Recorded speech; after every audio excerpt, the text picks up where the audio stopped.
16 weeks ago, I ran my first 5k in over 5 years. Today, I should have been recovering from my first half marathon, but after 15 weeks of training, I didn't even make it to the start line. Running was never something I did for the love of it. I used to run in order to play football or tennis or any other sport, but I never enjoyed running for the sake of running. In August of this year, that all changed. One Saturday morning, I woke up with some kind of inspiration for running a 5k. So me and my girlfriend headed out to a park run. For those of you that don't know what a park run is, it's a 5k that takes place in loads of local parks all over the UK and Europe every Saturday morning. So this one particular Saturday, we rocked up and I'd done no training. Like I say, I hadn't ran a 5k in over 5 years, so I really didn't know what to expect. And I went into it a little bit too quickly, thought I would be able to do it nice and easily. I ended up walking several times, but actually the whole process was brilliant. Like, the people that were there were amazing. The feeling I got afterwards was incredible. And although I felt a little bit achy, the rest of the day I felt amazing. I felt like I truly accomplished something. This led me to want to do more park runs, and so I started going almost every single week. Earlier in the year, I'd also gone to London to support Sean, my mate, in the London Marathon. And I felt really inspired by everyone that was competing there. Like, the atmosphere was incredible. Watching people push their limits was amazing to see, and seeing Sean go through the training process was a real inspiration for wanting to complete my own running challenge. And so with these two things in mind, I made the completely logical decision to sign up for not one but 2 half marathons after only completing 3 or 4 5Ks. And with that, the date was set, and my first one was going to be the Great Eastern Run in my hometown, Peterborough. Now, I'm used to going to the gym. I've been fairly consistently going for 5 or 6 times a week for the past two and a half years, and I feel really confident in the gym.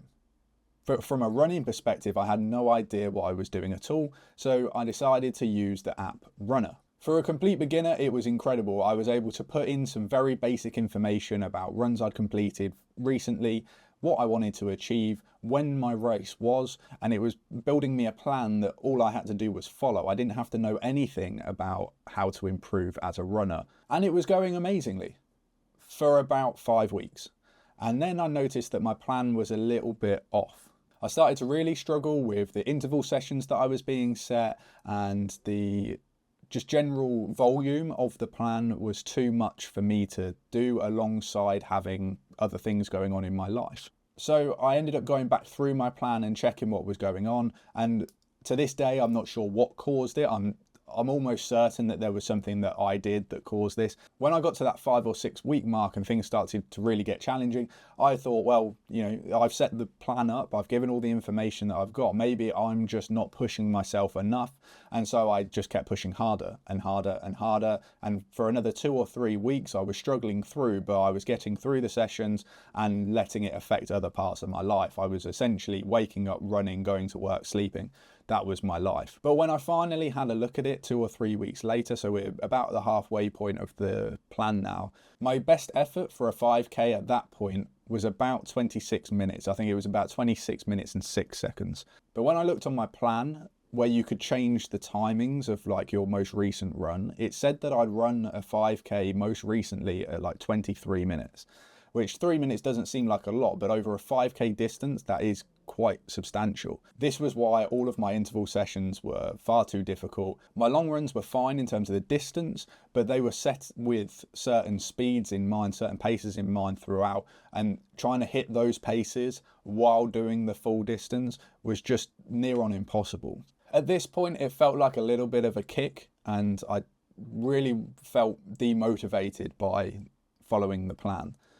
I dialed things back a little bit and skipped a few sessions here and there to try and get myself recovered enough to continue, but the truth be told, I was still pushing myself further than I probably should have. In hindsight, I wish I'd noticed sooner, paid attention more, and gone back through my plan just to double check, because those extra couple of weeks could have really made the difference in terms of whether I was recovered or not and whether I'd carried on with the plan. But with all that said and done, I carried on with the plan and I regressed it slightly, changed the plan on Runner to accommodate my actual times, and I started to feel a little bit better. I also intermingled that with more traditional strength-based gym sessions that I was used to, so that I could get back to the feeling of enjoying going to the gym, which was something I had been missing. And I felt really good. I felt energized and ready to go with a new goal in mind. Originally, I was aiming for a 1:45 half marathon. Now I was targeting around 2 hours, but I wasn't going to focus on the time. My concern was to complete the marathon. This one was for me, and my second marathon next year, that was going to be a timed one. Then we get to the week before the race. It was my Sunday session, long run session, 9K, because it was starting my taper. And I completed the run. I felt really good. It was the first long run in a while that I'd felt completely fine with. And getting back home, I was really starting to look forward to race day. That was when the pain started. I started to get quite a severe pain in my groin, and over the next couple of hours it didn't subside at all, so I ended up using the NHS 111 system and was advised to go and seek urgent medical attention. After several tests, examinations and some waiting around, it was decided that I needed surgery. What the doctors were concerned about was that I had a testicular torsion, which is essentially when your testicle twists, and what it can mean is that you lose blood supply to the testicle, which could eventually kill it. The only way that they could truly decide whether this was the case or not was to operate. I was told there were 3 potential outcomes from the surgery. The first was that they would open me up, not find any torsion, be able to stitch me back up and just recover and treat me for the pain that I was experiencing. The second was that there would be some torsion, but they would be able to fix it, and therefore they would do that and the recovery would be a little bit longer, but the problem would be solved. And the third was, if it had been in torsion for some time, the blood supply had been cut off, I would lose a testicle, essentially. Fortunately for me, it was door number 1, it was option number 1, and they were able to stitch me back up absolutely fine and start the recovery process, just treating the pain that I was experiencing rather than any kind of serious medical condition. So roughly 24 hours after entering the hospital, I was leaving with a goodie bag of antibiotics and painkillers and a prescription to not run. This came as a bit of a killer. I mean, in the moment, I didn't really take it in because I was too focused on the pain I was in and the situation in terms of the hospital. But over the next few days, it really started to hit home that I wouldn't be able to compete on Sunday.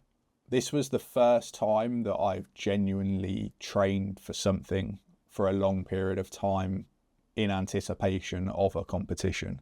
I've never really put any targeted effort into any of the sports that I do other than like typical training sessions week on week. This was the first competition style thing that I've ever done physically. So it kind of felt like I'd wasted all of that time training. That became even more difficult on race day. Unfortunately, my girlfriend had also had to pull out of the Great Eastern Run. So we spent the day together and we tried to ignore the fact that it was going on and have a nice day together. But unfortunately, we went out for dinner and there was loads of people that were also out for dinner with their medals and everything. So it just kind of felt like the race was following us around. I also then spent a fair amount of social media last night looking at people that had completed the race, seeing all their times. I had a few mates that were running it as well that did really well. So yeah, it was tough seeing everyone complete the race that I was supposed to be a part of, but didn't even make the start line. But now we need to move on from it and we need to work out what is going to happen. So what comes next?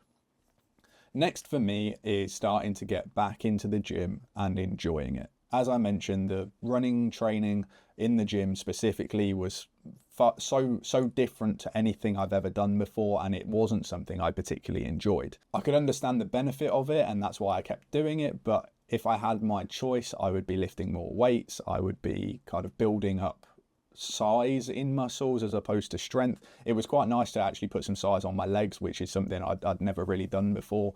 Through various footballing injuries and stuff, I've never spent that much time paying attention to my legs. So that is something I will be taking into the next session of my training.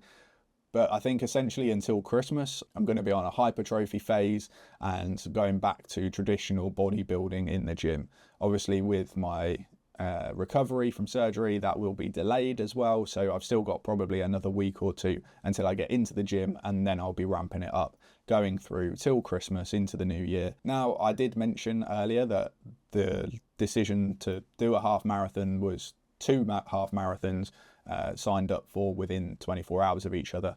So the second one that I'm still hoping to be able to do is in April, and it is the London Landmarks Half Marathon. So once I've done this hypertrophy block, I will be going back to a running plan, and I will be going back to trying to build myself into a runner so that I can better sustain longer distances, ready to compete in London. Based on the fact that I've obviously already done a training block of running training, and although I didn't actually do the race, I am going to be targeting 1 hour 45 if possible, and I will be running the London Landmarks Half Marathon for Prostate Cancer UK. But in the meantime, like I say, I will be going back to a hypertrophy training block. I will be going back to what I know and what I love in the gym, and so I will be taking you along for that journey. I will be doing some gym vlogs and some kind of showing you what sessions I'm doing, getting ready to dial it back in, ready for a running block, heading into April, ready for the London Landmarks. I kind of made this video because at the moment, particularly with the fact that the Great Eastern has just happened, there's a lot of social media talking about the successes and the congratulations and celebrations of what everyone has achieved, but I think it's important to know that it doesn't work out for everyone, and not everyone is able to complete the goal that they want to do or even get to the start line, despite the fact that they put in all of the training. There was something that I've heard other people say about marathons more than half marathons, but they say that essentially you're already halfway through the battle if you get to race day, because the training is so intense, the training is so consistency based, that in order to do that training and to get to race day, you've already had to put in a load of work anyway. So if you're in a similar position to me where you've done some training but you haven't been able to do your race day, don't feel bad for it. You've obviously learned something and you will have gained something by doing the training. Use that as fuel to go forward again and maybe try again in the future. If you enjoyed this video, please like and subscribe, and I'll see you in a gym vlog in the near future.